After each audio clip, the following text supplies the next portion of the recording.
Welcome to the mind where the sparks ignite. Castles in the brain built from sheer might. Journey through thoughts, take a fearless flight. Mental empire in sight is dynamite. Words like sculptures carved in the dome. Thoughts like thunder shattering the stone. Journey of the psyche where the seeds are sown. Mental empire, the brilliance unknown. Mic check, mic check. Mic check, mic check. All right, we're live. Let's go. We are live. Welcome, Nicole. Hello, how are you? I'm good. How you been? Very well. I arrived today. Yeah, I know. We had a fun day today. We did have a fun day. What did we do? You came here, and then we designed the tattoo for tomorrow. We did. I'm very excited. Yeah, me too. Let's finish that sleeve up. That leg sleeve. That leg up. sleeve. Yeah. Then we went and worked out. It was awesome. Oscar killed me. Yeah. Like my legs are still so they're sore right now. I can feel like tomorrow's gonna be so bad. And how much did you deadlift again? 160 Was that a kilos. Yeah, that was the maximum I did. I never did that before. Like you said in the car, he's like he started doing deadlifts when he started working out with me. So before that you had never done deadlifts? No. Why? Because I was so afraid of my back, you know? Like I told you, like... So what were you doing? Kickbacks? No, I would never did that before. Like, I barely trained legs. My legs were, big at the time. So I didn't want... I was like, I don't know if I need to work out legs because I don't want to look rectangular. That's the thing. Oh, okay. Yeah. Okay, fine. So then you started doing deadlifts with him? Yeah. 3 months ago? Yeah, it's actually fun. Like, when you get into it, well, you know how it is. I know how it is. It is very fun, isn't it? It is. And now... Oh. Someone's disturbing us already.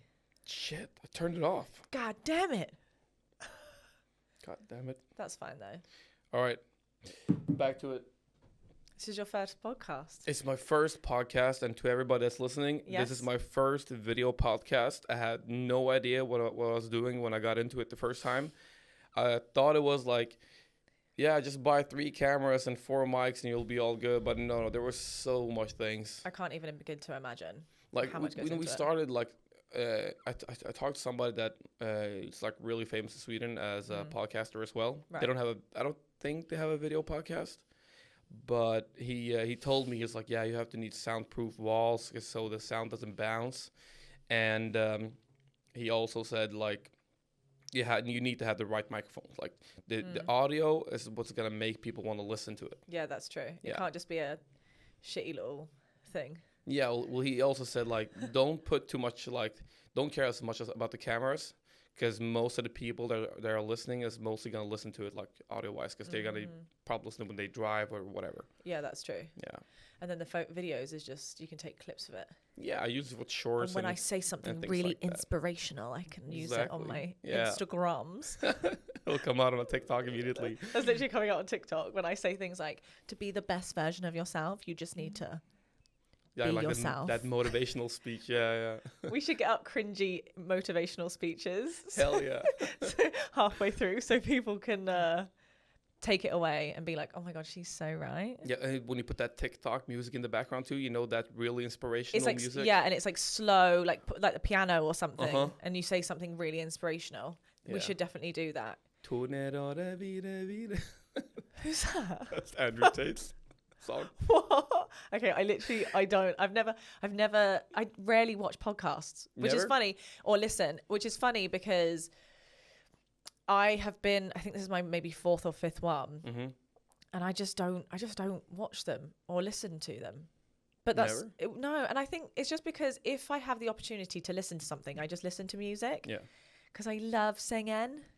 You're actually pretty good at singing. I heard you sang last time. I tattooed you when you were here last time. I didn't sing out. You did. You sang out at the shop. I heard you. What? Yeah, you were singing on a song. Can't remember what it was, but you did. Well, did you hear my single debut? I didn't. You didn't hear it? Where is it? What? You didn't hear my song that I made up about the gym people? No, where? It's on Instagram. I haven't. I'm going to have to show you after. So basically, I came up with a parody song to that.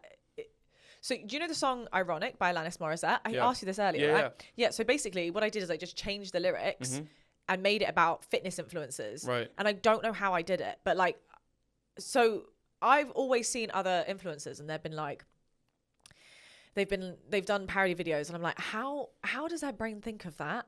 And I get not jealous, but like just I'm kind of mesmerized because I'm like, I think that that's so clever how someone can turn a song into this or whatever.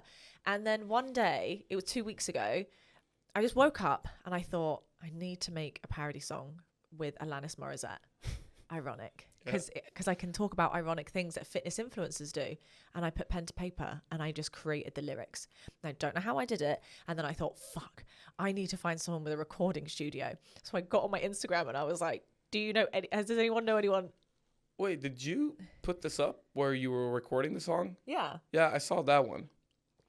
But you didn't see the song. I didn't hear the song, but I saw you were doing something in a recording studio. Yeah. That was it? Yeah. So Yeah, that was it. Yeah. So a follower of mine reached out and I just looked at his message and he was like, oh, I know someone. And sometimes people reach out and they don't actually deliver with what they just want to have a conversation with me.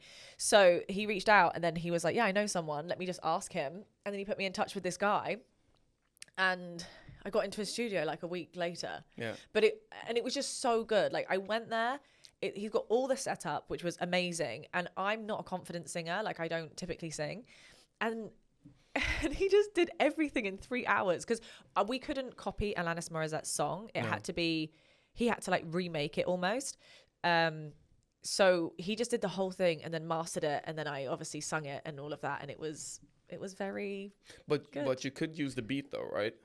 Yeah. So the way that the song goes, I could use it, but it's just the exact way that she has produced. Is that the right word? Yeah. The way that she's produced the song or whoever's produced the song, we couldn't take everything. Like we would have to change out a little bit. Yeah. Change like instead of a guitar or a certain type of guitar, it would have to be a different type of guitar. Yeah, I've seen that before actually. I've seen that before when people change out some instruments and they also change out like the tune a little bit just to... Because it's copyright otherwise. Yeah. Can't we have an Alanis Morissette giving me a cease and desist letter saying, bitch better have my money. Exactly. And that's also what I told you about like earlier. I was like, fucking... I'm sorry. I was like, can we swear? Like what does it take for you to like cut us off, you know? I think I've swore about 5 times already. You did? Already. Oh, I didn't even notice. I don't. Oh yeah, I don't know why. I think maybe it's just like a British thing. Yeah, it is. But it's not that I'm insulting anyone. It's just an expression of speech. But I'll try and keep it to a minimum. When you came with your mother the last time, yeah, I was like, shit, I have to be proper right now. Like I have to like behave because like your mother is a little bit older, and you know when I meet somebody, a friend, and I meet their parents, I kind of see them as my parents, so I have to like pay on like I need to have that respect. And then we sat when we had a dinner. And then she starts. I was like, wait, what a minute. Wait a minute. She starts swearing and talking about this, that, and the other. And you're like, oh my God. It's literally a copy and paste. Yeah. She's a copy and paste of me. Literally. I love that. It was so chill though. I was like, oh my God, she's just one of the supers. Like, she's so chill. So chill. Yeah, I love that. So How is chill. she? She's good, actually. She's really, really good.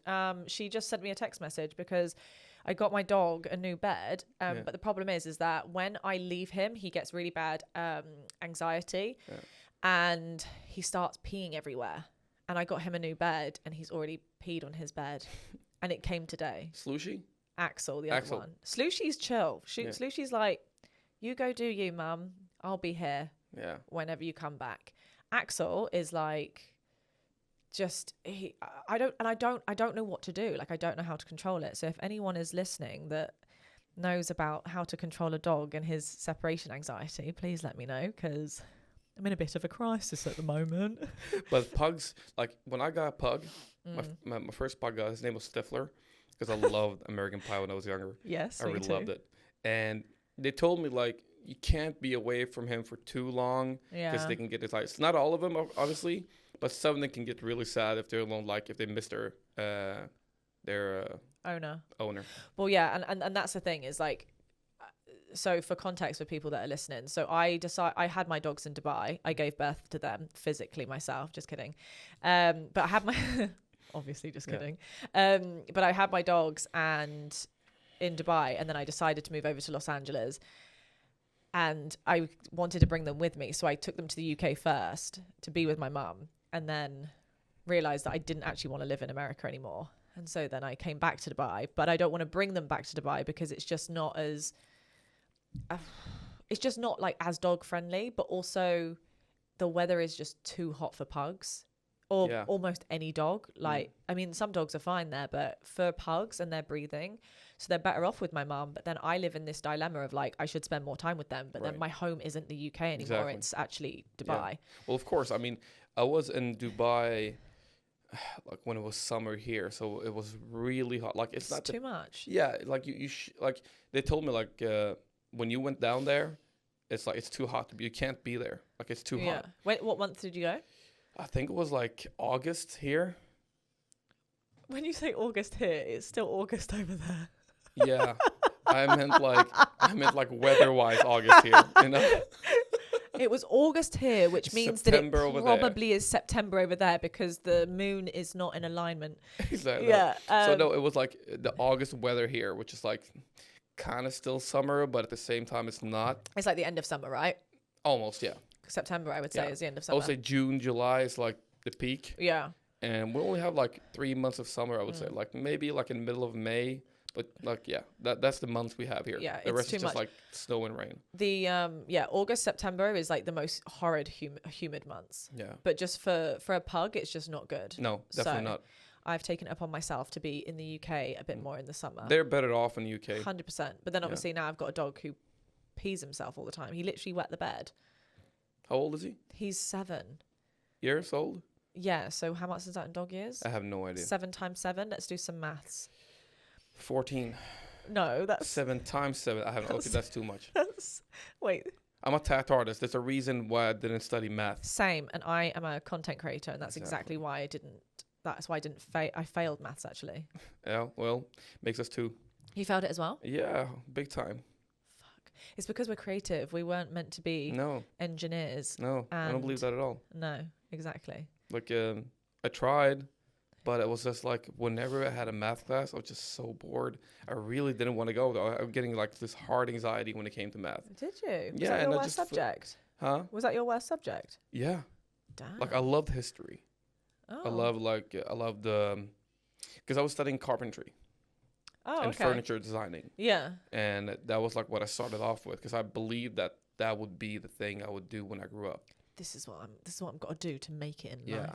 And then they gave us this like a piece of paper where it said like how you're gonna build this furniture. Everybody got the same piece of paper.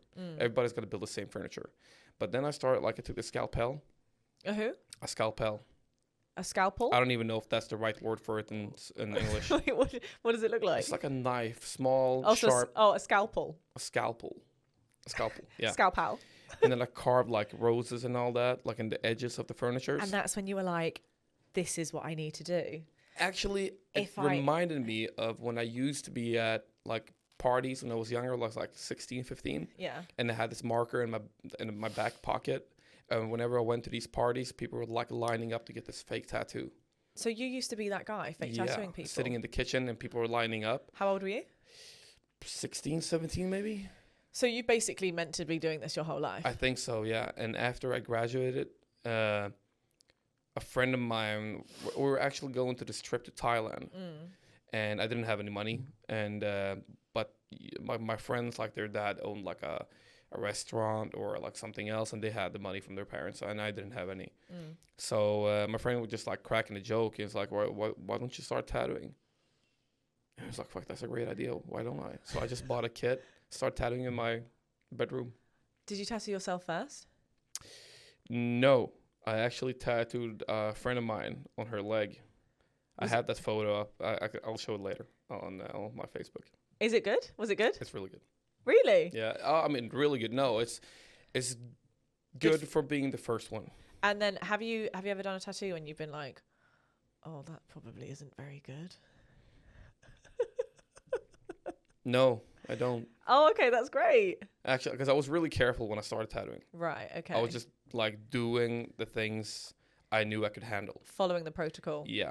It's level. I think that it's levels as well, right? Of course. Because the more experience you get, the more you can experiment with. Yeah.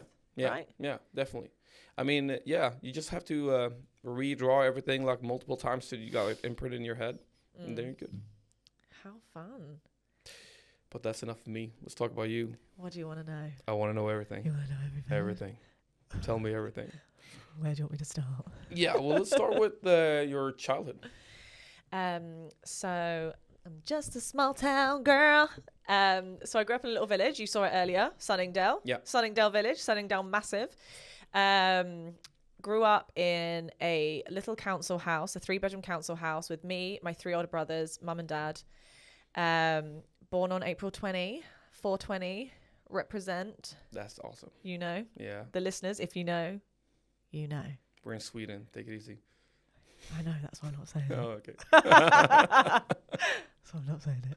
Gonna get cancelled immediately. Can't get cancelled. It's just a really nice. It's the day I was born. You know, if you know, you know. Yeah. So was born with my family. My dad was the breadwinner, I guess, is that what it's called? The guy he was the one who went out and got the money. Very traditional family. Like the male goes out to work. My mum was a stay-at-home mum. She had us 4 kids to look after. Right. And when my dad was there, I don't want to say we had money, but like we were just a normal working class, but like not working class with money, but just like normal. And then my mum and dad split, and then like it just kind of, my mum's then had to go on benefits, which I don't know if you guys have that over here. We do have similar things, yeah. The dole, they call it. Yeah, we have a similar thing. So she went on that, and then she literally had to bring up like me and my 3 brothers, sorry, so 4 children. And yeah, it was very, very difficult times. And my what was I gonna say? Yeah, so then so grew up like super, super poor, and I went to school, obviously, and I grew up really wanting to do like acting. Like I always wanted to be an actress. And for like, I want to say since the age of like 6 to since I left school, 18, I was like always wanting to do plays. I was always wanting to, I went to like after school shows, and I kind of knew that I wanted to get into some sort of acting world, but my whole thing was like being a comedian. But then back then, like I didn't really know that it was a comedian. I just knew that like I made people laugh, but because you're so young, you can't define what kind of acting that you want to get in. And I know that like if we had Instagram and social media like back in the day, I know that I probably would have wanted to be who I am now, like a kind of online personality comedian type thing. So, but like when I was in school, I got suppressed so much in secondary school by my teachers. We would be putting on a performance, and we would have to like read from the script and stuff, and kind of not improv, but kind of like improv a little bit with our lines or whatever. And I would make jokes, or I would say something, and the class would laugh, and the teachers would just always be like, you're too much. Like, if you really want to take this seriously and you want to go to acting school, you're going to need to take it properly. And it would just, it just completely, I just lost all confidence. And I thought, if this is what acting school is going to be like, if I went to acting school, I don't want it. Like, if people are going to be so critical, and I don't want to learn about Shakespeare. I don't want to be on stage doing all these shows. Like I prefer to do like screen time and have a comedy role, but again, I didn't know what that was back then. So then I just thought to myself, okay, well, I need to get like a pretty normal job. So at that time when I was like 19, I had a job part-time at a supermarket as like a checkout girl. That was fun. How old were you at this time? So 16 to 19. All right. I was just checkout girl part-time. And then when I had left school, all my friends went to university. And I remember sitting in my room when I was like 18, and everyone was going off to uni. And I was just so upset because I was like, I don't know where my life is heading. And I knew 3 things I wanted. And this was probably since the age of like 15. And that was, I wanted to live abroad. I wanted to work for myself, and I wanted to invest in property. And like, I didn't know how I was going to get there, but that like I knew that that's what I wanted.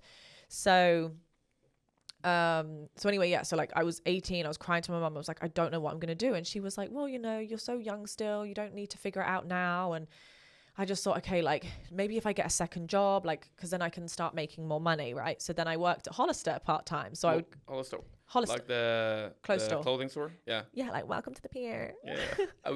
Hollister, like, what would you say, what kind of brand is that? Is it like what kind of I don't know. What kind of people use that brand? Like teenagers. Teenagers. Yeah, I think mainly. It's like a street brand, or what is it? You don't know it?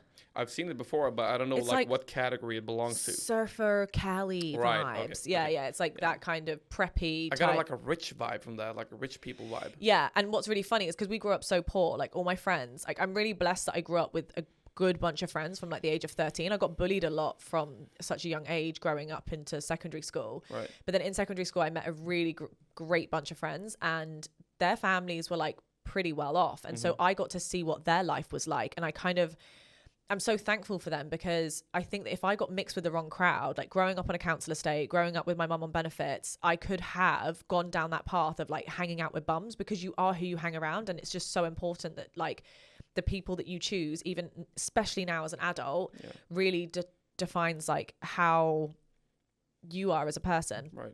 So I would see all my friends would have like Jack Wills, Hollister, Abercrombie and Fitch.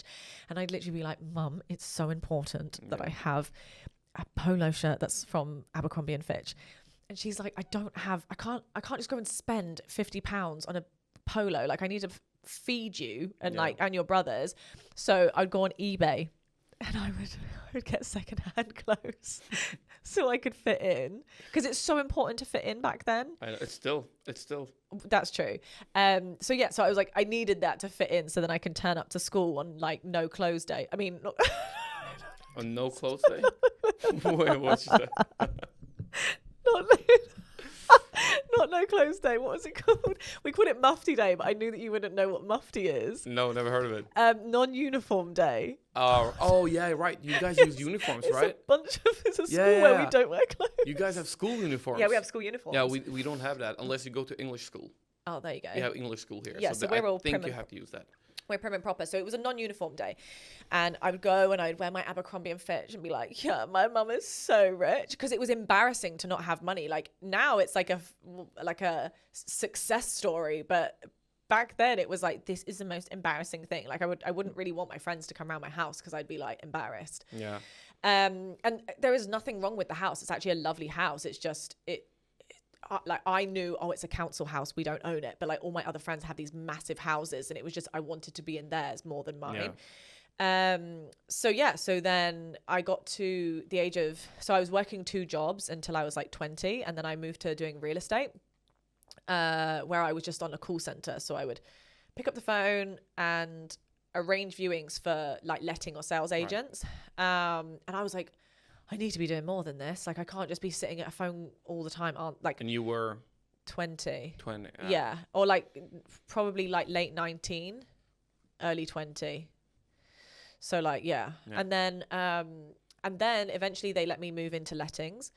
And within like 3 months of being in lettings, one of my friends from back home, he went to Dubai to do work experience, and he came back home.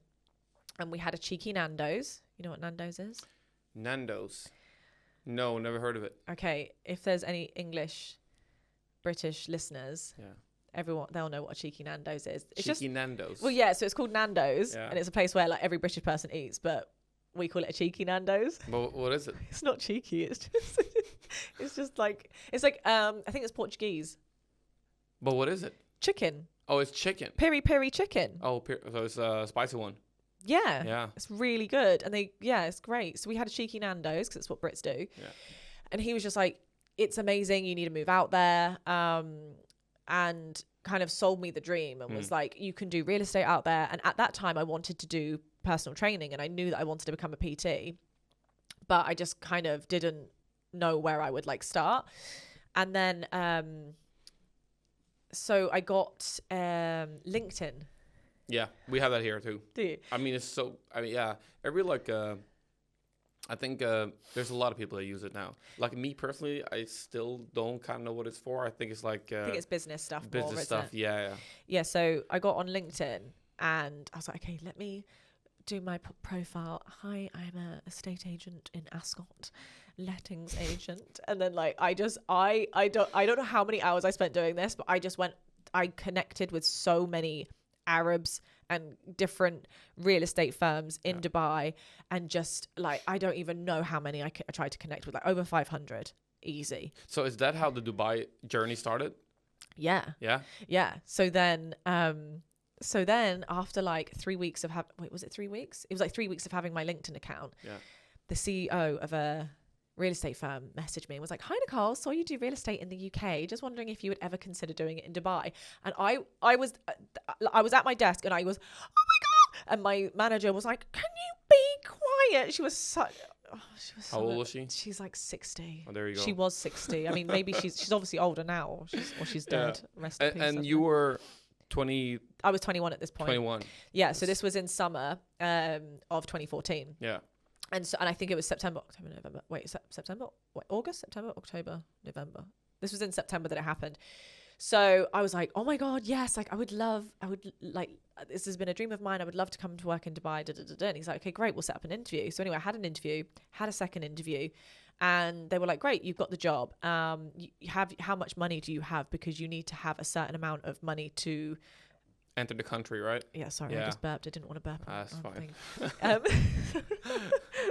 Probably the food we ate earlier. I know, we had lovely Thai. Pad Thai. Pad Thai. So good with some sweet chili on it, some tiger prawns. Yummy, yummy. What more can you ask We for? should eat some and do some ASMR. Oh, yeah, definitely. So anyway, so then I had the interview process and they were like, how much money do you have? Because you need to move over with at least £5,000, like minimum, because it's commission only. And I was like, well, I don't have any savings. I don't have any money. And they're like, well, can you borrow some money off of your family? And I'm like, no, I'm poor, so no. And then How much was it? £5,000. So what's that in dollars? Is it around $5,600? About 8,000. Really? Something like that.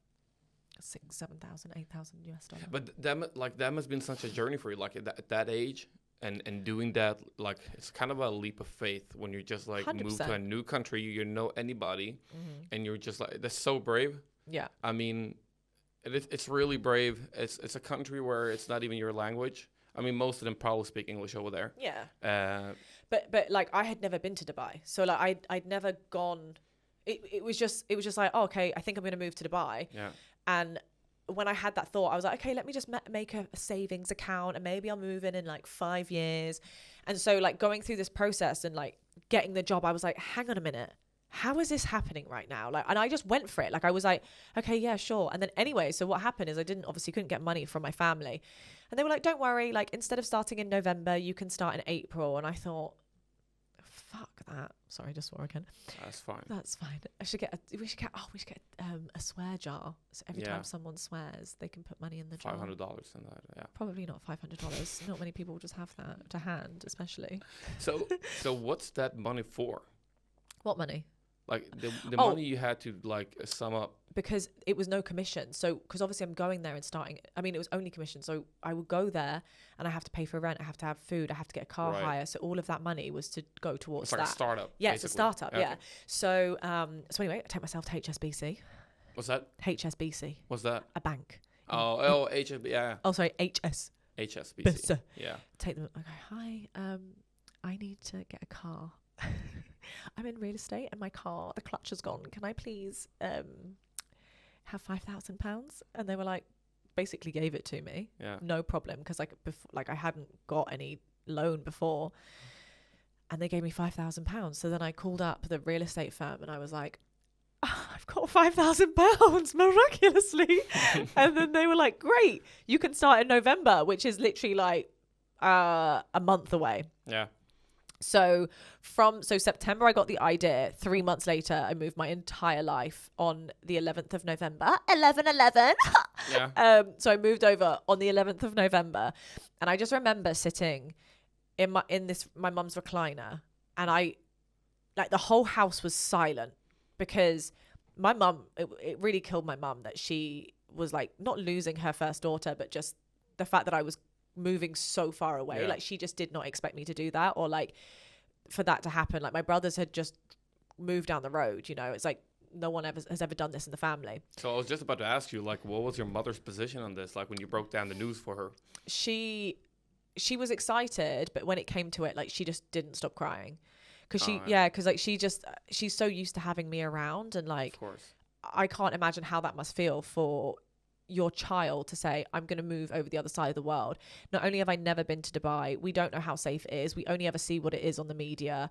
You know, people are like, you can't do that, you can't do that, you'll get arrested if you do that. And it's literally nothing like that. I know, that's what we talked about like earlier, because I was asking you some questions about Dubai, and I heard a lot of things about Dubai, but when you ask people that actually live there, yeah, it's completely different. Completely different. Like I think somebody told me like you can't drink out in the public. If there's a restaurant or like a cafe, yeah, they won't allow you to drink outside. And what I heard from you is like, no, it's definitely not like that. Like, yeah, you like can go to, because they have Nikki Beach there, right? Yeah, so but they have loads of beach clubs, and it's like, yeah, you can't walk the streets with a beer in your hand like randomly around the mall. Well, you can't do that. But yeah, exactly. Like it's not a normal thing. I think you can do it in America, and that's it, or LA, or like America. Well, you have to have like a brown paper bag to cover it. Yeah, exactly. Yeah. So it's just like it's basically the same rules that people have. It's just people abide by the rules in the UAE because people respect it. Of course. So it has the same rules almost in every single country. Again, it's just there's no tolerance there. So if you break the rules, you get in trouble, which I think is completely fair. That's why they don't got any crime. That's why it don't got no crime. They don't got any crimes. Like, when I was there, they told me if you accidentally leave your wallet somewhere, when you go back, it's still gonna be there. Nobody steals anything there. I've left phones, I've left wallets, I leave my car running sometimes, and it's just always still there. Like no jewelry, like I've left it in the gym. People always hand it in because people just don't want to get in trouble. But is it any crime? Probably, I'm sure crime does happen, and I'm sure it just doesn't like it's just not on a super rare. Yeah, but of course it's going to happen. Like you know, people are going to do some shit, but I don't think it is as it's just not as anywhere near bad as like London or America or like here or whatever. But yeah, so I moved over, and the girl who worked in HR in the real estate firm, she let me stay at hers with her family. She lived in this amazing 3-story penthouse. I was like, how have I ended up here? Like, people that usually come around, like they'll end up in like a studio or in like a room share with someone, but this was like a beautiful apartment, and I was meant to move to the marina, and she was like, look, you've been really helpful with my family, like you can stay for 6 months if you want and find your feet. And that was really helpful because then like I had networked with people in the same building, and then found like somewhere to live in the building with someone else and got a roommate, which was like the first and last time that I ever had a roommate, because she was so terrible. Like I would walk out my bedroom and there'd be post-it notes opposite my room saying, the kitchen is a mess, clean it. And I'm like, I left a dish in the sink because I did PT, which I'll get to. But so like I get home at 11 p.m, the dishwasher is on, she's in bed, so I don't want to wash the dishes and disturb her, so I'll just leave one dish in the sink. But she was so ridiculous though. Why didn't she just like call you when she left and just told you that? Because she was a psycho. She was like an OCD control freak psycho. But basically, yeah, so then I joined to do real estate, and it's actually just so difficult out there because it is commission only. Yeah. And yeah, up until now. Do they still have this deal where like you have to come up with like £5,000 to do this, and like till this day? I think so, yeah. Yeah, okay. I think so because most places, most real estate places will be commission only. Yeah. So I moved over in November, and then I met someone in December who was a personal trainer, still is. And he was like, are you a PT? And I was like, no, but I really want to be here. Yeah. And then he was like, oh, okay, great. Well, I've been a PT here for however long he had been there. And he was like, it'd be great to like teach you, and you know, he's like, I've got clients actually all the time, like I've got a full book, so it'd be good to pass over some clients and stuff. And so nice. Yeah, it was amazing, it was so good, and he basically like fast tracked me through so many things that I needed to know, and then I started doing my course, and then in that same process I was just training people and letting them know that like I'm still learning. And then by April 2015, which was like 6 months later, I actually quit real estate, and I was like, fuck it, I'm just going to do PT full time, and I'm going to put everything into that. And I did that up until COVID hit. As a PT, like when you go through that course, do they also teach you how to like like when it comes to food and how much protein intake and like and all that? No, that's like a nutrition course. Okay. Yeah. So this is like PT is like just mainly training. Mainly training, yeah. Do some people go both courses just to like if they want to, I don't know, meal prep for somebody or? Yeah, I actually I did a nutrition course. Who did I do a nutrition course with? I can't remember, but I did it, but I didn't complete it because it was by the time I don't even know why I didn't complete it. But yeah, I did. You never completed the PT course? The nutrition course. Oh, the nutrition course, yeah. Yeah, but I don't know. I can't remember. Precision nutrition is what it was, and I don't think I completed it. You got to put it on the coaster. Oh, sorry. God, you're ruining my table. It's my really nice I table. already ruined it.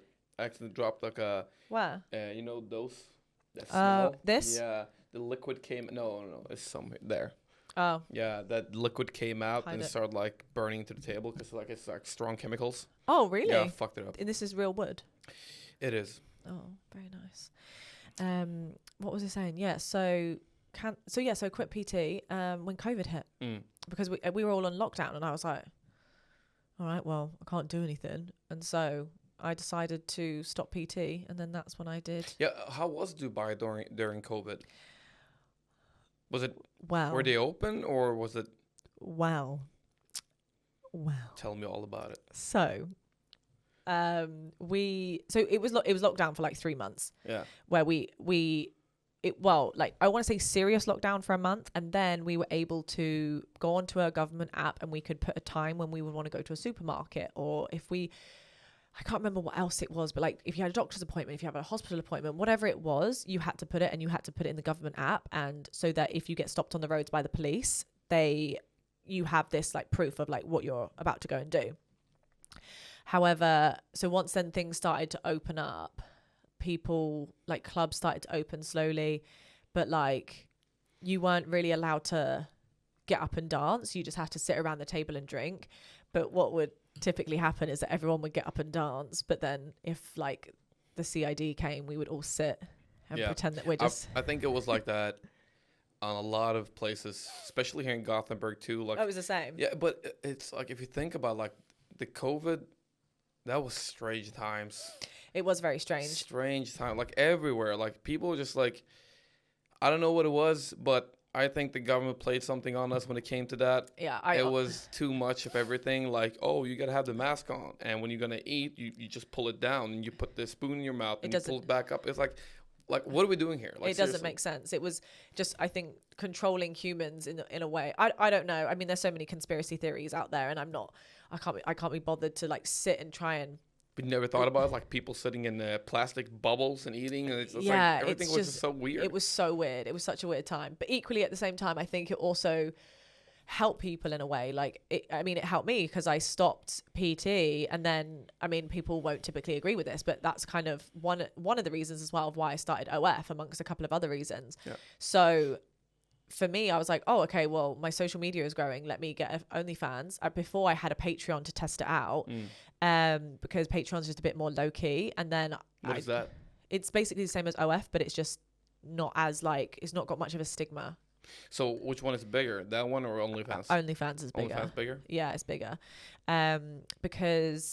But then also because what happened is, so like I always knew that I didn't want to do PT when I was 30. And that's not because there was nothing against people PTing up until they're 30, 40, 50. It's just, I knew that I didn't want to exchange my time for money. My thing my whole life is like, with all due respect to my mother, I don't want to be struggling like she did. And if I have kids, my mom gave me everything that I could have given, and she gave me so much love.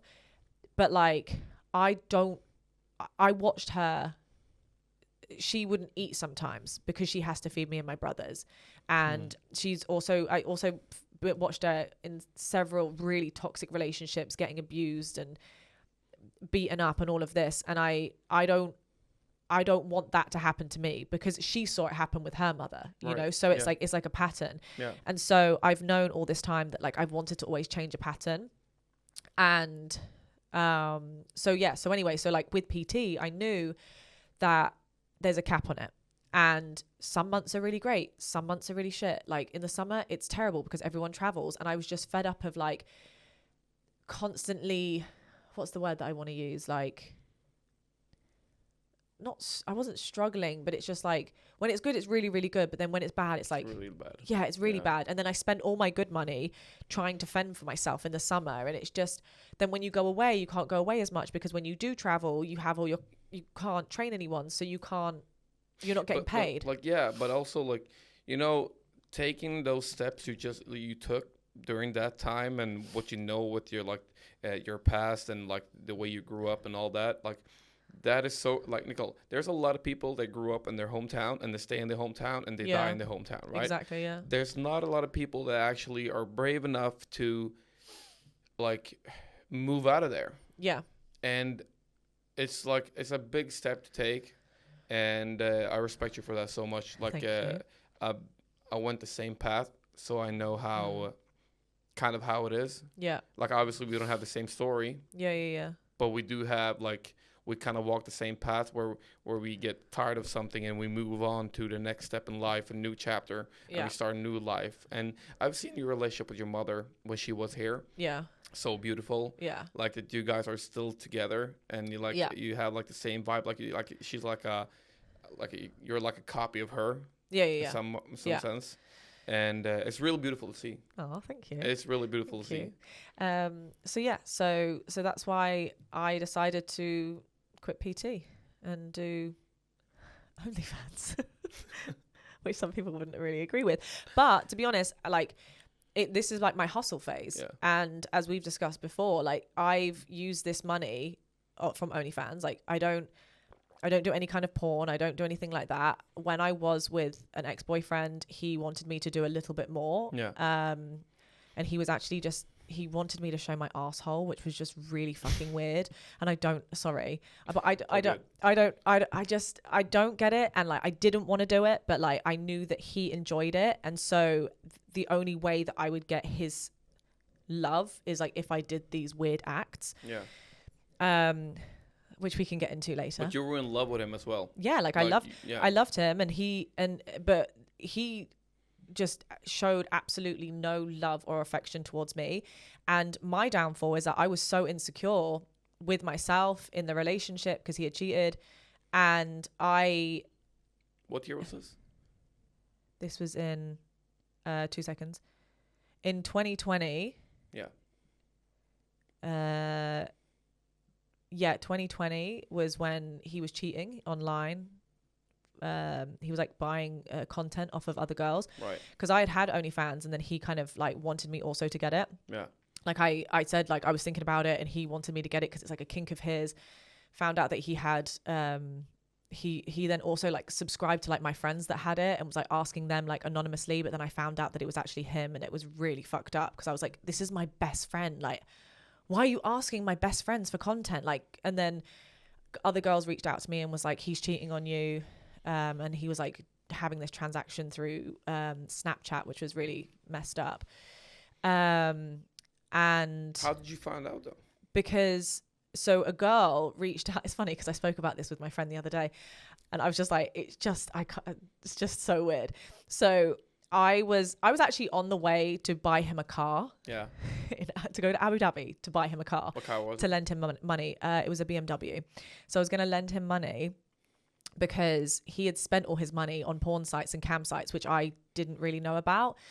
No, I did know about it at this point. And I told him like, oh, you should come off of everything. And he was like, yeah, I'll come off of everything. And then he actually didn't.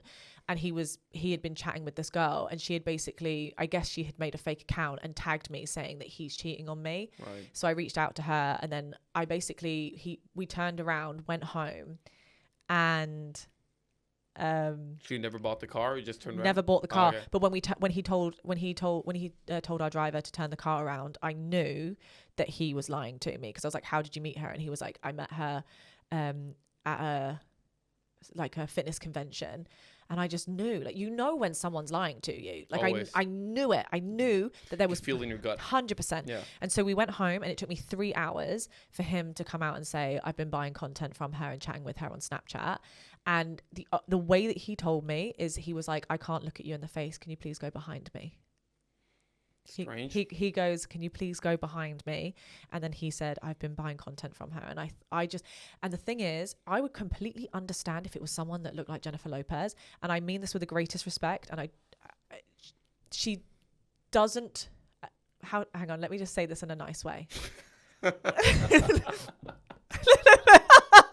Wait. Yeah, try to put it nicely. Yeah, because listen, I don't want to. Me and her are extremely different. We look very different. Right. We have extremely different body composition.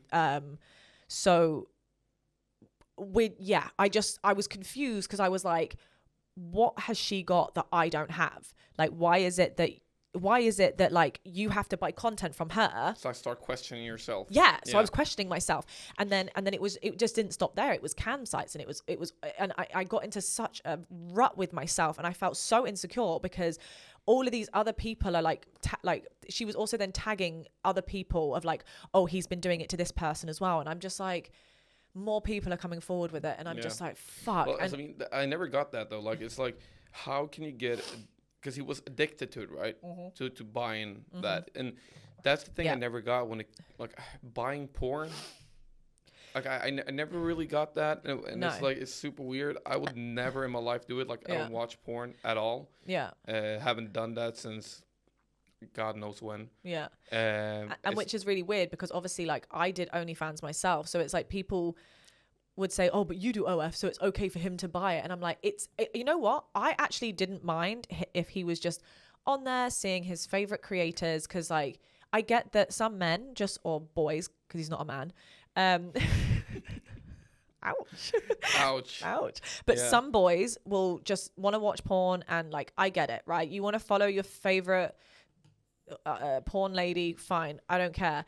But like interacting with them as who you are, and buying content and spending more money on these women than you do with your girlfriend, and giving them more attention, going into the toilet and masturbating over having sex with your girlfriend, it made me feel so unloved and unattractive, and like to the point where, and obviously this was in COVID, but I remember it was my friend's birthday, and like I had paid for everything for her in May.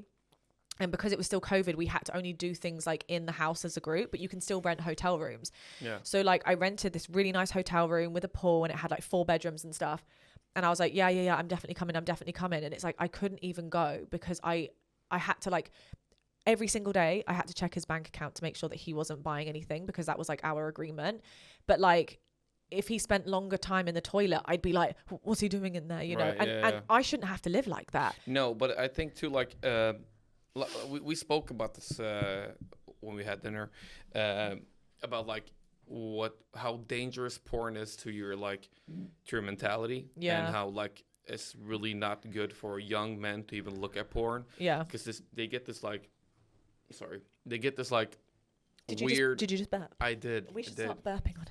No, but like I talked about how bad porn is for males, or for young teenagers. Yeah, they shouldn't watch that at all, because it's like, as I said earlier, like you are rewarding yourself for something you didn't deserve. Which is why after this podcast, because it's your first one, you're gonna have a wank. Yeah, probably. No, but seriously, it's like I strongly think that it's really bad for you if you're in a relationship with a girl. Yeah, and you love her. I strongly think that you shouldn't even watch porn, because you don't want to change your reality. Like, and that's exactly what happened. She's your reality. Exactly. You know? And it's like, I would walk downstairs, and like, it just depended on what mood he was in, I guess. But it's like, I would walk downstairs and I'd just be in like a thong with my boobs out, and that wouldn't necessarily turn him on. But then like, if I go and get my asshole out on OnlyFans, it does, you know, and it just doesn't make sense. And it was just like, I was kind of groomed into doing these things when I didn't want to do it. But at that time, because I was so insecure from all the porn stuff, I was like, okay, well, the only way that I'm going to get his attention is by doing the stuff that he actually wants me to do. And that's what gets me his love and attention, because every time I would do these things that he liked, he'd then be like, oh, I love you so much, like, you're amazing. And I never got that out of but it's pretty common for a partner to do whatever it takes to satisfy their other partner. It is, but the thing is I didn't get the same back from him. So it was like I would be kept trying. Yeah, like I was just constantly doing and giving and giving and giving. But then when I wanted to spend time with him, he would, or like train with him, he would cancel the plans. And I'd be like, well, why are we doing that? And he'd be like, I'm tired. I want to take a nap or whatever. And I'm like, what is it that I can do to keep, like, to try this relationship? And it was at that point when I had ended it, I was like, I'm so glad that it happened. I said this to you earlier. I'm so glad that everything that's happened in that relationship happened, because it's made me, I got out of that relationship and I said, something needs to change, because every relationship that I've been in, I followed the same pattern as my mum. And it's always been cheating, or it's been, my first boyfriend cheated. My second boyfriend was, he was just he was just gaslit. Like he's such a lovely person. And I do think highly of him, but he did gaslight me for quite a bit of it. Yeah. Who was gaslighting you? My second boyfriend. Your second boyfriend, okay. This is when I was like 22 or something. Yeah. And now, you know, I get along with him fine, and he's great. And like, you know, he would know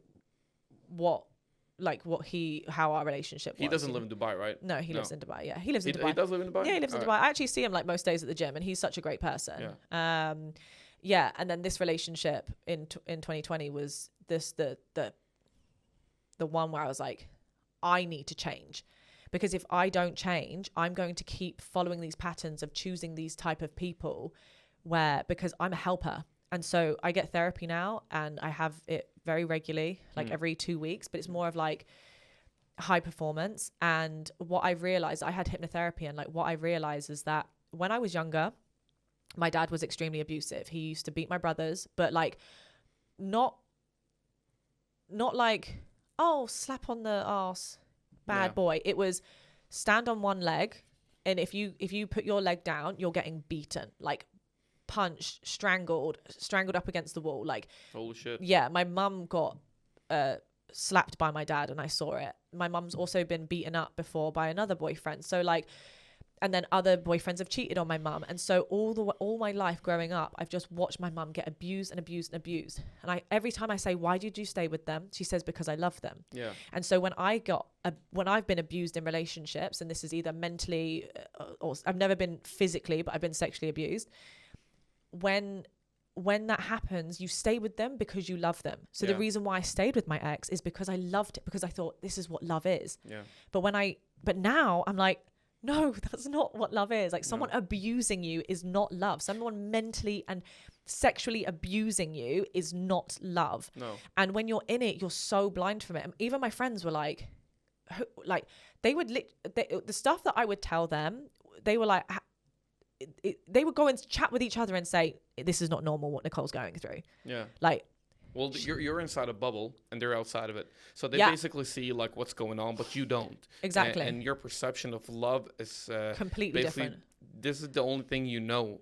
And in your reality, this is love. So what happens is, like, I think that you haven't felt actual love how it's supposed to be. No. But people around you, I think, like, I don't know now, but I assume people around you were trying to tell you, like, this is wrong, you should, like, end it and all that, but you didn't listen because, like you said, so blind to it. Like, and the thing, and what's so crazy is that at the time I was like, no, it's fine. Like, this is just like our relationship is actually like really, really cool. Like, you know, he wants me to do this, and so I do it. And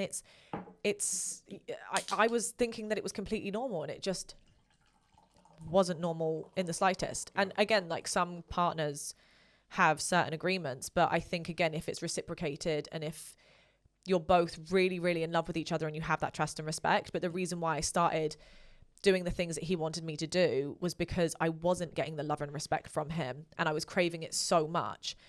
And I stayed with him because I thought it was normal and that you should stay by someone, because I watched my mum do it. So like, when I came out of that relationship, I was like, yeah, I need to change. And then I just went through this, and even up until now, like, I'm still on this journey of, and it's been 2021 I broke up with him, and I've had a relationship since then for 6 months, and I have learned what boundaries are. I never knew what boundaries were. I was always just, no, that's fine, no worries. Like, I just allowed people to walk all over me, and I would just do things for people, and I never expect anything in return. But now I'm like, I now know when, if someone doesn't want to reciprocate it, I don't want that energy. No. And so I remember I got in a relationship for like 6 months, and lovely person still, really nice person, but just wasn't respecting my boundaries. No. And in the end, I just had to say, I can't do this. Like, you're not respecting my boundaries. You're not listening to me. And quite frankly, I just don't think that we're both ready for, like, I want a certain type of relationship and you're not able to provide for it, because he wants something, I guess, just a bit different, or how he thinks that relationships are. So I walked away before it got worse. Right. Yeah. So what I think is, like, when it comes to like starting a relationship, even like a friendly relationship with whoever it is, right? Yeah.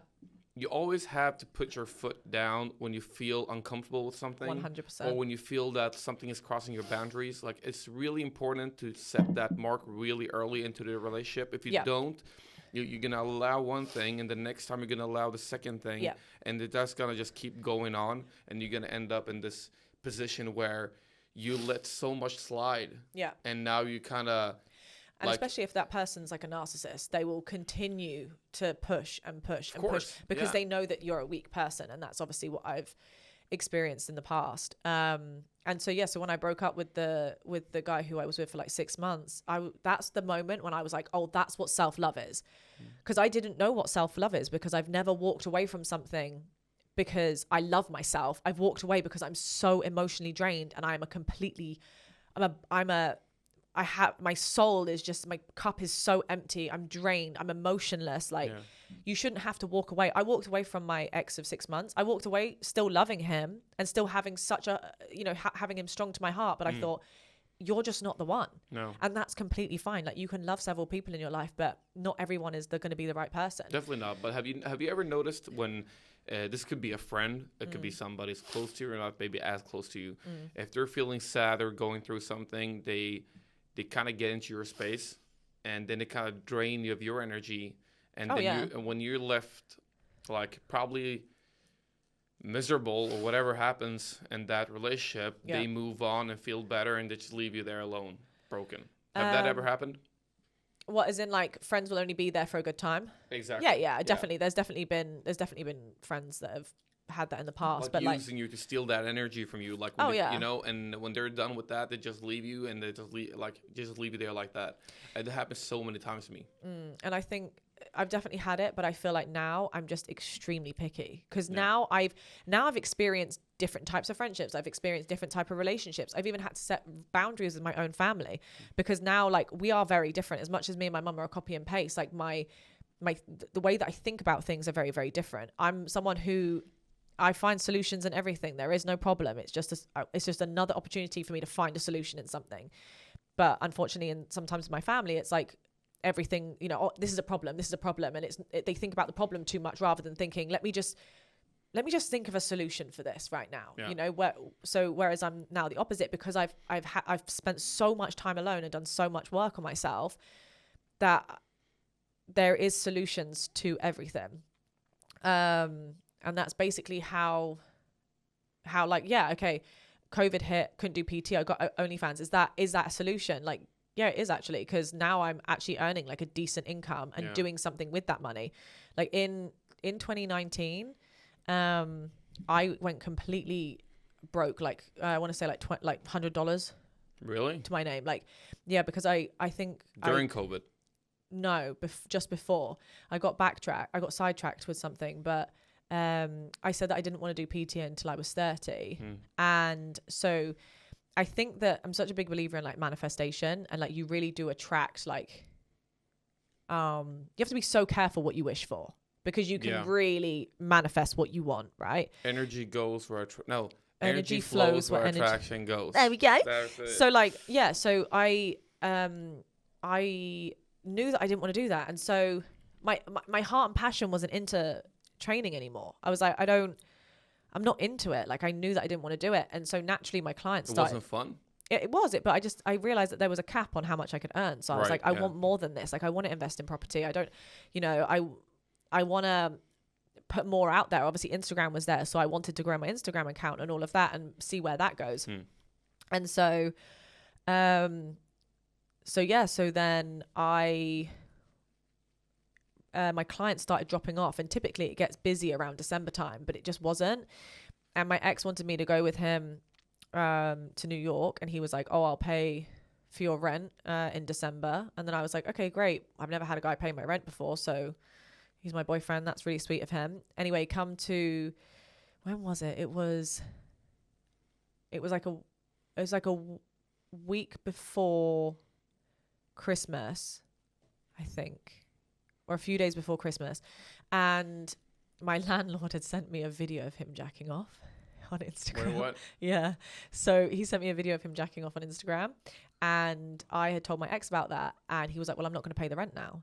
And I was like, but because he sent you the video of him jacking off, he didn't want to pay the rent. So my ex didn't want to pay the rent because my landlord had sent me a video of him jacking off. Yeah. But what I came to realize is that my ex actually just had no money because he had been spending it on porn sites, and actually the whole thing of like that actually kind of turns him on a little bit, having the landlord send me something, because he liked being a cuck, basically. Yeah. Do you know what a cuck is? Yeah, I know. Yeah, which I didn't agree with, but that's something we can discuss later, maybe. Yeah. So That is so weird though. Like, you know, the thing about cucking is like just the word itself. No, I've heard it so many times, and when like a long time ago when I looked it up, I was like, why would any man want that? I mean, there's a lot of it, but like there's a lot of men that do into like a lot of freaky shit. But yeah, how like do you want that? I mean, I'm very traditional when it comes to like relationships and things like that. Me too. I want things to like if I have like my woman, like I'm a part of her and she's a part of me. Yeah, you know what I mean? Yeah, and it was something that I definitely explored, which you know about. It was something that I had explored as like a last resort after the whole porn thing. I was like, what can I do to get his attention? And he had expressed it to me at the start of the relationship that it's something that he likes, and I was like, I will never do that. I'm monogamous. That's something that I can never do. And I remember the first time that I did it. Well, actually, every single time I did it, and I'm not going to go into like the details. No, you don't have to go into the details. But like I would be blind drunk, like so drunk, and the agreement was that he has video footage. He didn't want to be in the room, right? And so I'd have to record video footage, and there'd be some times when I'm so drunk and so grossed out about what I'm doing. I don't do one night stands as it is, so the fact that I have to go out and find a man and sometimes have unprotected sex and then send it to my partner, like the first time I cried myself to sleep. And I woke up the next day and he's like, I love you so much. Thank you so much. And I saw how much it like turned him on and like how much he loved it. And then he's like, you don't have to do it again. But like, if you do, you really do need to get a video because that's our agreement. And I'm like, I'm just such a mind fuck. Yeah, like first he's saying that and then what? saying, yeah. And then so like, obviously, you know, I did it a few more times and just, and then it would be like, I'd see how much it makes him happy. And then that he kind of masturbates over me doing this act with someone. And then when I'd be like a couple of weeks later, like, oh, so like, are you like still enjoying watching that video? And he'd be like, well, no, it gets a bit old when you watch the same thing over and over again. Oh, Jesus. So then I'm like, okay, well, that's my cue.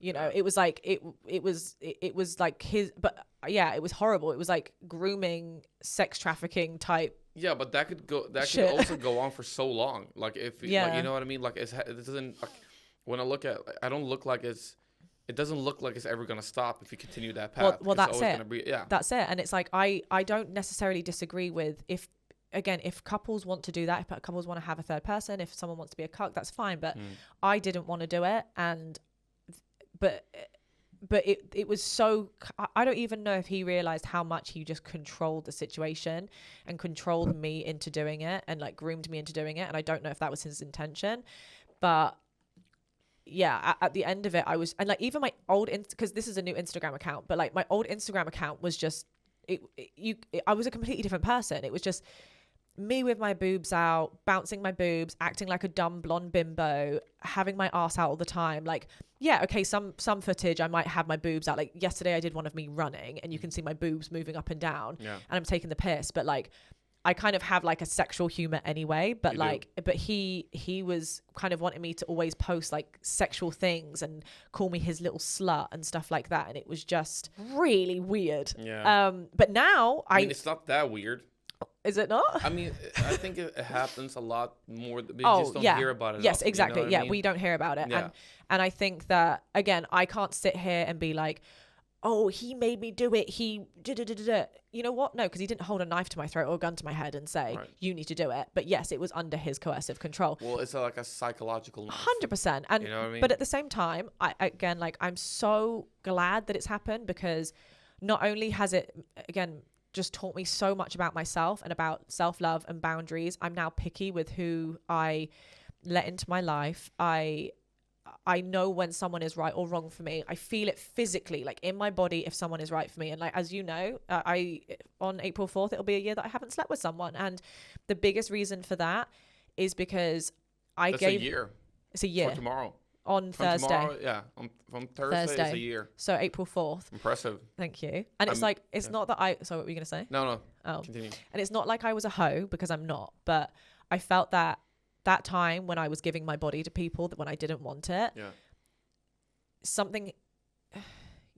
your body is so sacred, and you share energy with people. And the fact that it was just, I was taking myself off so drunk and just doing this act with someone, and then, you know, it just didn't feel right. Like it, and like, I'm now so protective over myself and who I give myself to.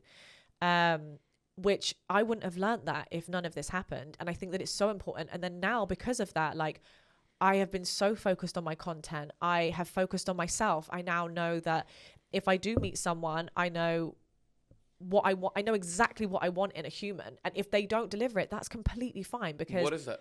What is it? Yeah. I have a whole list, but it's just not, it's actually written down in a book. Just tell me a few things. When for all the listeners. For all the listeners out there, if you want to put in your dating application, Yeah. I need someone that's going to make me laugh. Like, I don't want to be the person that is, I don't want to be like the entirely funny person. I would love someone who's as funny as I am. Yeah. I don't necessarily need someone to be like, to make more money than me, but like, I just would like a man to like step up as a man. Right. Like I've always kind of take care of guys. Responsibility. Yeah, just have responsibility and like take action on things and have the same mindset as me. Like, you know, respect each other's own personal time as well. Like, I'm going to need my own time, and equally so is he. And we shouldn't be in each other's pockets the whole time. And, you know, and it's just also like respect. And I also don't want to just fall into a relationship with someone. Like, I want to get to know someone and who they actually are, because I think that if you're going to have a life partner, you really need to know that, like, everything about them inside and out. And I think that when you start initially just dating someone from the get-go, you don't discover everything, because you're meeting a representative, and then it takes about 2 years. It takes 2 years to actually get to know somebody. 100%. And if you spoke earlier about he doesn't have to make more money than me, but if you think about it, like, usually people that make like a decent amount of money, they are like, they do take a lot of responsibility, and they are pretty organized. Not always organized, but when you make that amount of money, and you have a lot of things in order. Yeah. Like, you have your house in order. Yeah. And that's what happens when you meet somebody like that. Yeah. That make a decent amount of money, you usually know that he has his life. Not all people, but usually they do have a lot of things in order. Yeah, like I have properties, and I have other investments, and I told you earlier, I've got a financial plan I have a really great financial advisor in Dubai, and he has helped me set up my financial plan up until I'm 45. So if I keep doing everything that I'm doing now and think whatever in investments, making money, I can retire at 45. And when I say retire, it's just I live off of my investments. Right. So I don't need to go out and like, you know, work or... And that's freedom. And that's freedom. Yeah. Exactly. And so it's just like, I would like someone that's just on that same level of like, yeah, this is what we've got to do. I want to also retire, not retire, but just live your life financially free and not have to worry about, oh shit, I need to post a titty pic to get paid this month, you know? Like, but what would you do though? I mean, well, so my biggest what do you mean? Like, I mean, no, it's just the titty pic was funny. What are you gonna do? Let's say you retired at 45. Yeah. What would you do? So first of all, I mean, my absolute biggest dream is to have my own show. something similar to how I already have on Instagram, where I play these characters. My inspiration is Sacha Baron Cohen, is how you say his name, where he does like Borat style. Love that. I fucking love him. Love it. Also Chris Lilly, he did a show called Summer Heights High. So like those two combined, where it's like a mockumentary style but like public as well. I just love it. I think that it's just so brilliant, and I would love to do like a modern day version of it, and just what I put on Instagram, but just on a grander scale. And so, or do stand up, or both. Like I would love to try all of these things. So by the time I'm 45, I would have liked to at least tried stand up, or been on some, or tried. I would love to see you in a show though. Thank you. Like a Borat thing where you make people uncomfortable. But I mean, I love that so much. And then it makes everyone else laugh. Like that's my biggest thing, is that what I've learned about being a helper is that sometimes, like in the past I've helped people too much, and sometimes it's actually very unhelpful because you lose sight of who you are. But now I've stepped into the power of, actually, if I can put out comedy, not only do I get to do what I really fucking love, which is acting, playing characters, so I benefit out of it, but also everyone else does, because it makes them laugh, and that fulfills my needs as well as other people's. Do you think, like, to achieve this, you have to go to Hollywood? Is there any other way to do it? No, I don't think you need to go to Hollywood. You don't? I mean, social media is so big now, so you can basically just make it out of that, and then probably get invited to a show. Yeah. And from there, you know how it is. Like, you start by doing some social media, and you do the content you're creating right now, which is awesome, because that's how I found out about you. Thank you. And because the first video I saw with you was with you. It's one of the posts that you have most views on. Right. And I looked at the first thing I was looking at, I thought it was just like another girl training. Oh, okay. But then it was like this, where you making fun of like these Instagram models, that like the fitness models, and I just found it so funny. I was like, finally somebody comes out and says it. Yeah. And it's a girl too, so it's like it's even funnier. Yeah, and it's so some of those videos are so cringy. Like, not your videos, like. Oh, my videos, you can say that. No, but they're not. But they're like, it's like you. humoristic, and they're so funny, because they're so accurate too sometimes, you know. Yeah, so it's just fun. It's nice to inject humor into the world and just let people know that, like, this is also real life. Like I said to you earlier, like, I think it's great that you have a list, because you got a fucking list, and it's because this is your first podcast, and it's good to keep organized rather than like, okay, let's just what are we going to say next? It's like it's so nice to just be real and show the real stuff behind everything, so I really think that this will go very well with my Instagram, and I feel very positive about it. So when I'm 45, I mean, hopefully by then I can then start having a family. I plan to freeze my eggs next year. So freeze, yeah. Freeze them down? Freeze them down. Like in a refrigerator? Yeah, I'm going to put them in a goddamn freezer, and I'm going to freeze those eggs. So when I get to about 45, I can pop them out. I'll put them in my belly, and then I'll say, right now, put baby in me. Yeah, honestly, one of my best friends has just done it now. She didn't freeze her eggs, but luckily she had some good eggs, and she did IVF, and she came back from LA, and she goes, do you notice something different? And I said, no. She started rubbing her belly. We were in a jeweler store. Yeah, and I burst into tears of happiness, and I was like, oh, and she started crying, and then the jeweler was like, are you guys okay? And I was like, we're just having a moment. But honestly, and she's so inspired. Was that your foot? What? Oh no. Sorry, I thought I grabbed your foot. But No. My feet are right here. I thought I just felt something underneath the table. They're not that tall. I'm not that tall. You're taller than me, actually. Just by a little bit, by 3 centimeters. By my list. 3 centimeters is big, though, in difference. It is. I mean, yeah, it is. By my list. Yeah, go on. I actually haven't looked at the list like a single time. That's so good. This conversation is so natural. Oh. I fucking love it. It's going very well. It's really, really good. I'm happy. I like it. I like it's my first episode, and I'm so happy that you're my first you're chilled guest. out. Oh, thank you. Oh, I'm super chilled out. Like, nice. Usually my legs are ever like shaking all the time, but like I'm super chill right now. Oh my god, I love that. This combo. And I think it is my first podcast, and like I said earlier, I kind of ran into this without knowing what the fuck I'm actually doing. And the thing is sometimes you just have to start. Yeah, I know. I've been talking about it for so long. Yeah. And people were like telling me like, yeah, when are you gonna start your podcast? Like keep telling me about it. Like I'm just was all about talk and not actually putting in the work. But it takes time, because it does. I I thought like all I needed was just like a sound card, soundboard, and 3 cameras. But there was so much more. And at one point, I was like buying in so much shit that I was like, "Fuck, does it ever end?" Yeah. But now I finally got it, and it's a bloody good setup in here as well, isn't it? is it comfy? It is comfy. Is it cozy? It is cozy. Good. It's very cozy. It's very comfy. I've never done the headphone thing. No? No. So like the only time I've done this whole headphone thing is when I sung my single debut. Yeah. And I always found it really weird because I was like, oh, I can hear myself. And then that was really strange because I hear myself better. I literally bought the headphones and then Googled, why do you need headphones? Did you? I did.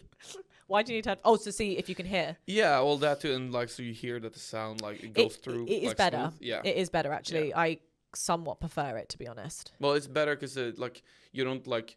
So if when you're talking and I'm talking, we kind of hear each other better, so we don't talk over each other. That's true. And also like for the audio, so you can hear it like, so it sounds good. Yeah, there you go. Crisp. But I have to buy this thing where you put all the microphones. Do you want to do that? Oh, what is it called? Do you want to do that though against? Oh no! What the fuck? What did I just do? I give that microphone a Glock 3000. Glock 3000. Why would you do that? I was thinking about that foamy thing you put over it. Oh, is that's to the mufflings not there? Was it called pop? I don't have a clue. It's called pop something. I know what you mean though, but I think it just takes out like other sound, right? It does, yeah. Well, it takes away this. I kind of like it though. I don't. You don't like that? Because I do it a lot. You know, like your voice is like really good in the microphone. Am I crisp? I think it comes down to when I have to do my hi guys. This is me running, showing my pussy fat. Good. That Does it sound so good? Do you like that? It sounds really good. It sounds like really. Would you sleep to my voice? I would. Can you record something? Fall asleep, you can't. Can you make bird sounds too? Sweet, tweet, tweet. Tweet, tweet, tweet. What are they? You've been obsessed with birds today, you have. Yeah, I'm thinking about buying a budgie. I think that it's going to be extremely loud. And I think that when you want to do a podcast in here and you hear tweet, tweet, tweet, tweet in the other room. Oh, I will probably just keep it at home. But I also like, so when I was tattooing, Oscar came by and he's like, by the way, for those people who doesn't know, Oscar's a good friend of mine. He has the clothing brand. It's called No Biggie. No Biggie? No Biggie. Actually have his hoodie here today. Anyway, so he came by. He's like, what the fuck are you watching? I was like, I'm watching like the first steps of like getting a budgie as a pet. And he's like, you're having that in the background while you're tattooing? I was like, yeah, because I want to know what you need. Why don't you get something like a dog? Or yeah, I don't have time for a dog. I mean, I love birds. Like, birds are my thing. It's always been my thing. Yeah, I know, because you want to put birds on my tattoo father, tomorrow. Exactly. My father, that too. And my father bought me a budgie when I was a kid. Oh, okay. And it always sat on my shoulder. Isn't it funny? Everything comes from childhood.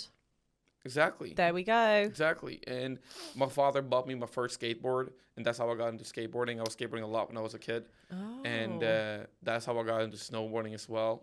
But that didn't come on later until I met my Canadian friend Tommy Blasner. Shout out. Man. Tommy Blasner.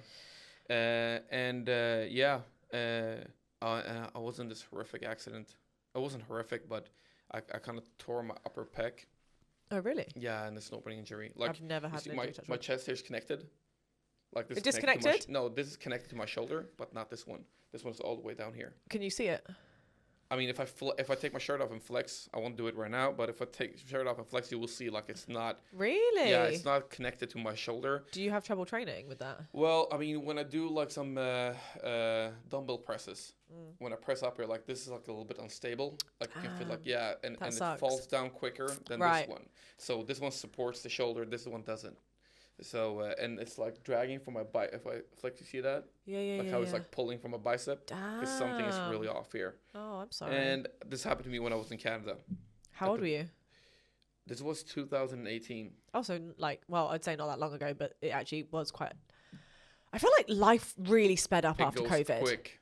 It went by really quick. It went so quick. Like 1 minute we're wearing masks, and then the next minute, like, we're here together. And I really feel like so much appreciation now for time. Just even how quick I was here in January. And like I left. Is it a year ago? Kind of? More? Less? What? No, what? You and I? No, it was in January. It was a few months ago. How many months ago? January. Yeah. We're now April. January 22nd. Okay, yeah. It feels like I was like, I feel like I've known you for longer than that. Yeah, defo. Right? Yeah. But also we spent 21 and a half hours together tattooing. Yeah. So we had to get to know one another. Yeah. What are we going to do tomorrow? We are going to get tattooed again. And after that? And then after that. You want a script? A what? A script. Yeah, I do. So my favourite songs, one of my favourite songs is Whitney Houston, Step by Step. I want it from the verse where it says, this old road is so rough and ruined, so many dangers along the way. Where do you want to get it? I want to get it on my leg. Why did you pause there for a second? Because I'm not going to sing the rest of the song. Whitney Houston's ghost might haunt me at night and say, here's a cease and desist letter. Did you see her movie? Bodyguard? Yeah. Sure did. Liked it? I fucking did. Loved it. When did it come out? Before I was born, I think. I think there's a new one. A new one? Yeah. As in like about her? Yeah. Oh, I don't think I've seen. Oh, I think I have seen it. It's a new one. I think so. I might be wrong. Or I might be on about Tina Turner. It could be Tina Turner. Tina Turner and I think it's Tina Turner. Probably is. I think it's a Tina Turner movie. She got like really badly abused. No, I think it's all not. of them did. Well, maybe it is. I don't know. Let's I check can't it out remember. later. But both, regardless, both absolute legends. Oh yeah. In the music industry. You know Shaka Khan? Yeah. She's amazing. Shaka Khan. Yeah. Isn't she's the one that sings Ain't through nobody the fire? Loves me better than you. Well, is that the one that is she the one that sings Through the Fire? And then Kanye West did a remix with it, Through the Wire. Oh, I think you might be right. Through the fire. I think I don't. Yeah. Go on, keep singing. No, fuck no. No. I'm not a good singer. No. Yeah, I think maybe, but great song as well. Yeah. I didn't realize that was a sample actually, Through the Wire, but The original is Through the Fire. Through the Wire. That's such a good song. Yeah. We should listen to some Kanye tomorrow. Oh, definitely. I'll put that on. Put that on. It's so you know you're familiar with Vlad TV. Who? Vlad TV. He usually interviews a lot of rappers. No. He has like this podcast thing too, but he only has like his guest and picture. He does like he never shows himself like while he's doing the interviews. Right. And he like interviews like all the old hip hop legends and all those. I don't think I've ever seen it. No. Well, he gets into like stories about like hip hop and singers, like not just hip hop. It's like usually every kind of artist you like, Right. the old artist. Right. And then interviews Shaka Khan, and he asks her, what did you think about the Kanye remake about Through the Fire? Oh. Yeah, and she's like, I hated it. Oh. He completely messed up my song. I wonder if Alanis Morissette would say the same about mine. I can't No, wait to she show wouldn't. you. I've actually created a second parody song. Yeah, It's going to be in the same tune as Fresh Prince of Bel-Air. yeah. Now this is a story. You know what we could do? What can we do? By the end of this podcast, Yeah. we can put that song in as as an outro.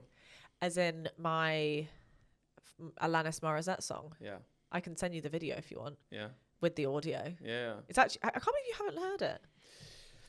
It's actually very good though. I think that this is a new thing that I'm going to start for sure. I'm sorry I haven't, but I feel like a That's- piece of shit right now because I haven't. That's fine. Don't worry. You're fine. Thank But no, you. it's definitely going to be like a new venture that I'm going to start with Yeah. with social media, and just see where. But that is it takes me. funny lyrics to it, or is it like actual, like you're serious with it? Well, I guess a bit of both. It's like it's serious. Yeah. It's serious, but also funny. People loved it. People loved the first song, and the second one that I've got is very, very good. We'll listen to him when we're done here. Yeah, we're gonna listen to it. And Yeah. I think that you're gonna really like it. Yeah. I'll put him in the description too, so whoever listens that want to listen to him, you can just go down there. My and- single debut. Oh yeah. I'm gonna create a whole entire album by the end of it. But yeah, it's a new little angle that I'm taking with social media, and I think it will do. Oh, you're putting it away? Yeah, I don't need him anymore. Yeah, I haven't looked at him a single time. I don't even need this list. I haven't even looking at I don't it. even need this list. We don't need that. Nope. No, we don't. We do not. So, I was thinking, you told me about you buying properties. Yes, I bought my third one the other day. Third one. Yeah, baby. Did you last time when I talked to you? Did you bought your second one, right? No, so I bought my first one in 2021. So Yeah. what's really crazy is that what's so crazy is I went broke in 2019, which I told you about. Yeah. I don't know if I finished that story. Long story short, I got kicked out on Christmas Eve, and it was horrible. In Dubai? In Dubai, I got Yeah. kicked out on Christmas Eve, and I had my dogs as well, and it was really, again, like Landlord? from the Yeah. landlord, because my ex couldn't pay it and I couldn't pay it. But again, everything just happens for a reason. Like it just wasn't meant to be, right? That end of that part of my life had been is over now. Absolutely. So what's really funny is that literally a year later, like a year and a month later, I bought my first property in cash. Impressive. Boom. I mean, look, Impressive. it was only $80,000, which is a lot of money. I shouldn't just say it's only $80,000, but like, I just did it off of like, okay, right, I guess I'll just buy a property, because it was always something that I've always wanted to do. Yeah. So I bought that one, and then I bought my second one later on in the year in December 2021. It was an off plan, and it was going to be completed the following August in 2022. No, it was meant to be completed in August, but it actually got completed in December in 2022. And then I bought my third place 2 weeks ago, which is also off plan. That's the third one, right? This one now, is What does it look like? well, at the moment it's a building site. Yeah. So They're not done with it. no, the first and the second one is completed now. And when is this going to be completed? This one's going to be completed at the end of 2027, so it's quite a long way away. 27. Yeah, because basically they're built. So it's in Ras Al Khaimah, which is a different emirate, and they're building a casino, a Wynn casino, which is huge because in Wynn, like the Wynn? Vegas, yeah. The Vegas so they're going to basically make Ras Al Khaimah, this island, I think like a mini Vegas. And what's so big about it is that there are no casinos in the UAE or in the GCC. Like Was this the first one? yeah. So like there's one Shit. I mean, there's a casino in Lebanon, but Lebanon doesn't make up with the Gulf, like the GCC, which is like the Gulf something countries like Saudi, Kuwait, Jordan, and that. So it's such a big deal. So basically, investors are now investing in this island and complexes, and even some that have already been built are going up like 30%. Right. So when I had bought the place, on Arabian News 2 days later, it came up that by completion, all the complexes should be up by 50%. So if you make an investment now, so I have to pay 50% before the end of 2027. So if I wanted to sell, I'll get 100% back of my money. That's so good. In cash. Congrats. Because I haven't got a mortgage now. Like I'm not paying a mortgage now. I'll probably get a mortgage at completion if I need to, but I plan to hopefully not, because I hope that obviously I'm bringing out merchandise, and I'm hoping that is something that will. That is so good for you, Nicole. I'm so happy for you. Thank you. Like that's really good. How far is that place from where you're living right now? About 45 minutes. Is Dubai big? No, it's so small. Like from one end to the other, it's like 30 minutes.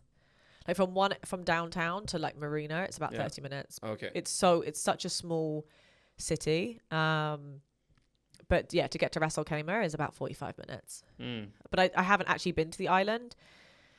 My financial advisor was like, this is a good investment. You can afford it. It's going to be, for the next 6 months, you're going to have to be quite frugal with your money. But he was like, you can afford it. So he was like, Can you give me her number? It's a guy, so yeah. Can you give me his number? Yeah, I can ask him if he deals with clients. Can you give me their number? Huh? Can you give me their number? It doesn't make sense. They them. It doesn't make. Can you give me them number? Yeah, can you give me they them number? Can you give me they them number? Do you know, I saw this thing earlier, and it said it was a video, and this guy was explaining about there was this girl on the stage, and he was like, "Oh, how old are you?" And she was like 22, and he was like, "So why don't you identify as 60?" Yeah, I've seen that. Have you seen that? I've seen that one. I've seen so much of these videos that come up on my feed, when it's like, I've seen like all this, like some conservatives talking to like leftists about like some issues, and there's one, I think it's Matt Walsh. He talks about this. Who's that? He's a conservative from the States. Oh. And he's like, she's working and like she's with the ambulance in hospital. Right. So if something happens, she drives out with the ambulance and all that. No, I don't know if it's a she or a he. I can't remember the video. And also, you shouldn't ever assume. Yeah, that's the thing. Never assume. That's it.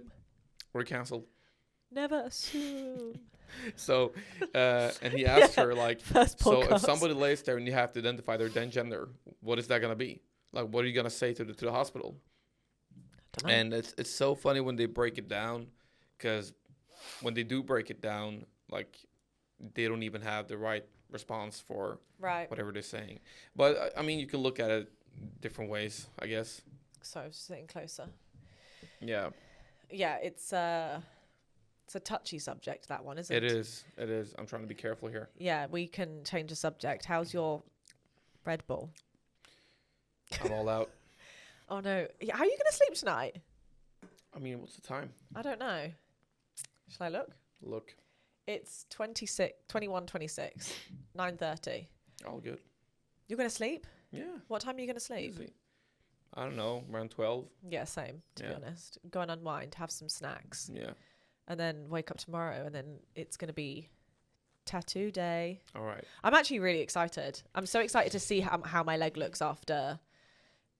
Because after now, obviously, we had this tattoo. Mm-hmm. It's so funny because in my head, I was like, no, I don't need to have the back tattooed. And now I'm like, oh, no, now I need the back tattooed. Like the back whole of the back? No, well, maybe the hamstring eventually. Yeah. I'll probably be back in some. Oh, you're talking about like the back of your calf. Yeah, okay. You're talking about the back of your, like your whole leg. No, I was talking about the calf. Okay. But I think eventually I'll probably have the whole leg done, Yeah. yes. Because... If you ask me, I would do it because you have your left arm fully tatted. Yep.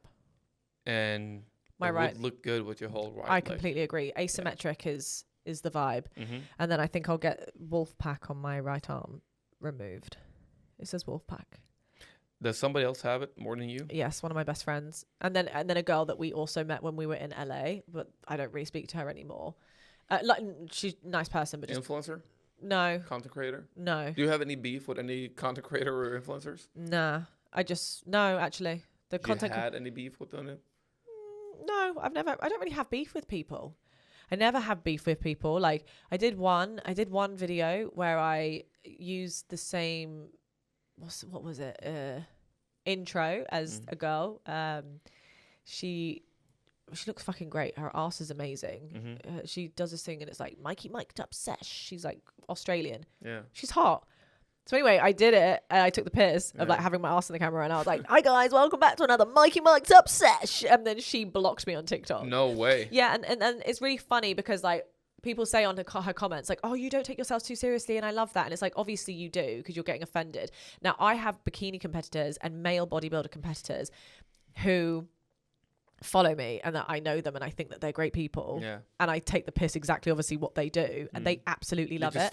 Yeah, because it's just like, oh, this is actually what I do. Ha ha ha ha ha. Yeah. So that's what you just have to do. And it's if you want to be uptight about it and you whatever, you can't please everyone. And I think this is the biggest thing about doing things that you want to do, because look, as long as you're not outright disrespecting people and hurting people and all of that. Well, that's the thing. Just it's do humor. what you want to do. What you're doing right now is humor, and I found it really funny, and I think they should find it funny too, because it's comedy. Yeah. And you shouldn't be like offended by comedy, and but people are, and people always just have like, when people are not like healed within themselves, they always just find something to moan about, because it takes the light off of their own insecurities. Yeah, you know? I mean, you don't harass anybody, you don't bully anybody. You're just like doing like a just take the piss piss called sometimes.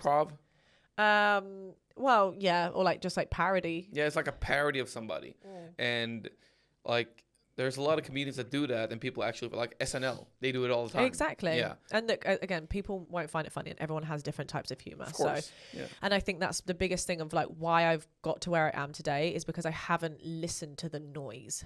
Like I've learned so many life lessons, and everyone has a story. Everyone's experienced something in their family. Everyone's experienced something in a relationship. Everyone's experienced. I mean, okay, mega rich people probably won't know what it's like to be extremely poor, but like there's always something that people have experienced that, like you and I, we've experienced something. The feeling has been the same, Of course. and the lesson has been the same, but it's not, okay, your ex hasn't made you go and sleep with people, you know, but like you had an experience with what you went through. I've had this experience, but our outcome and our lesson from it, and we don't walk away being like, oh, you know, and when people listen to what I said earlier, I don't want them to be like, oh, victim, because no, actually I'm so glad it happened. I'm not a victim.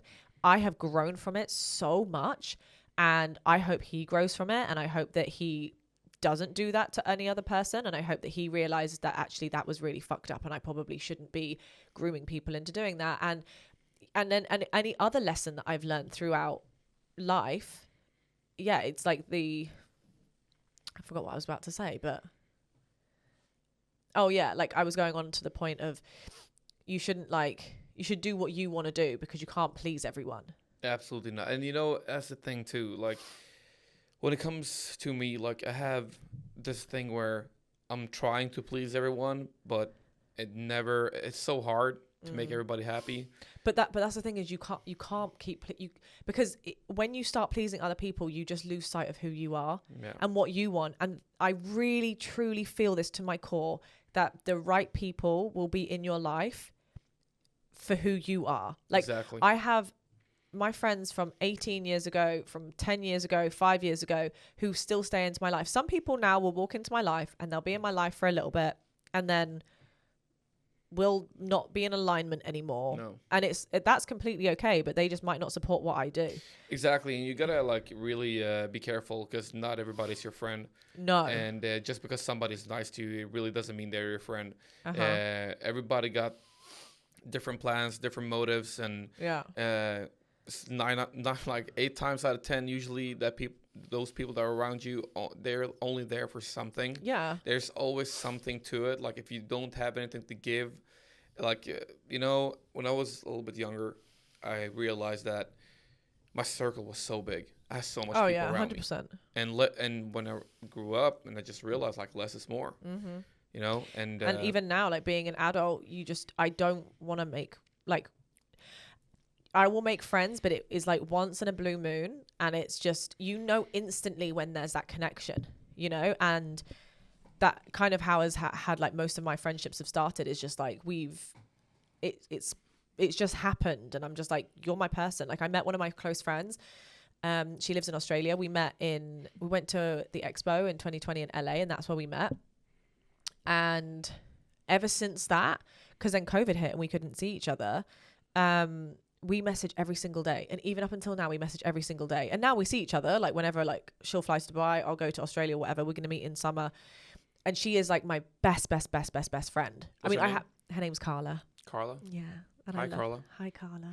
I call her Scrappy Doo. Because she's a little Scrappy Doo sometimes. Well, what's a Scrappy Doo? Scrappy Doo. Do you know Scrappy Doo from Scooby Doo? Yeah. When he's like, let me at him. So once when I was in Australia, me, her, and her boyfriend and her boyfriend's friend, we all went to a strip club after like a night out. And it was really funny. There was some beef that happened with the stripper, and basically we were all getting kicked out. But like, I didn't know what was going on because I was just gassing up the strippers because they were so hot. I was like, "You're hot. You got to just get your money." Like, you know, I don't hold any judgment. Like, if you, and it's the same with OF. Like, if you want to do OF and you want to do porn or whatever, I have no judgment. Like, do what you have to do. As long as you're happy with it and whatever. And like, again, no one's like controlling you doing it. Like, just be happy. But anyway, so we got kicked out, and it was really funny because the security guard was trying to attack the boyfriend. And so my friend had this guy, she's like 5'2", and she's got him by his lanyard, and she's like, let me at him. She's like, you need to stay away from him. And it was just really funny. And ever since that moment, I was like, you remind me of Scrappy Doo. Yeah, so, bouncers in strip clubs, they're dangerous. You don't want to fuck with them. Well, it was funny because then one of the bouncers recognized me, and he was like, aren't you that girl on Instagram? And I was like, yeah. And he was Where like, was this? This was last... Vegas? No, in Australia last year. Oh, it was in Australia? Okay. Yeah, and then it was really funny. He was like, don't worry. He was like, this happens all the time. He was like, I'll chat with them. And then like we were fine with them. Yeah. But yeah, it was extremely funny. Very, very funny. So big up to Carla. Big up, Carla. Big up to Carla. I'm going to tell her now. I'm going to message her being like, I was just on a podcast and I mentioned your name. Yeah. That's funny. Bless her. Little cotton socks. Yeah, well, thank you for coming. Thank you so much. It was so fun. I liked it. It was a good first episode. Like it was really good to have you here. Thank you. It was a Thank good you for having me. Did you like it? I loved it. Are you happy? I am happy. Buzzing. I'm more happy about. I'm really happy about like I said earlier. Like the conversation flows so well. Yeah. And I'm really, really happy about the setup. Like everything is exactly the way I pictured it. Yeah. And I just hope a lot of people tune in. And I'm really excited to see what kind of more guests I will have in the future. Oh my God, it's so exciting, isn't it? Yeah. And I think that's the biggest thing is, and I kind of do the same with content, is that sometimes you just have to go in without an expectation. And like, yeah, you can have your list and you can have those things. Because I have the same. Like, I'll have on my list of things of like what I'm going to potentially do. But sometimes it'll be a completely different outcome. And I think that when you don't set expectation for things, it's not about the fact that you could be disappointed. It's just it leaves you with so much option for more. Yeah. But when you're solely set on something like, I have to have this, like that's why I'm so open-minded, like with everything, you know, and it's a really nice feeling. So, and that's what you were today. Like you were open-minded about it, and then we've just been chatting away. Yeah. And it's like, been really nice. We didn't like plan anything for it, and also like to be honest, like you're a great guest to have here. Oh, thank you. Like you're a really thank you. Like it could have been. Imagine if like I didn't know somebody and they came like for the first episode. Oh my I don't know how gosh. that would go. I would probably like loosen that person up a little bit, and make them more comfortable. But no, you like for the first guest, you were perfect. Thank you so much. I appreciate it, and I appreciate you. I appreciate you as well. Are you excited to tattoo me tomorrow? So excited. Oh my God. It's gonna be awesome. It's gonna be so good. All right. That's it, folks. Thank you for tuning in. Thank you. And I'll see you guys on the next episode. Lots of love. Love. Bye. Besos. Dreams to the stream, our mental being with a framing regime seizing everything. Mental empire, where reality meets the dream. Journey of the psyche where the seeds are sown. Mental empire, the brilliance unknown.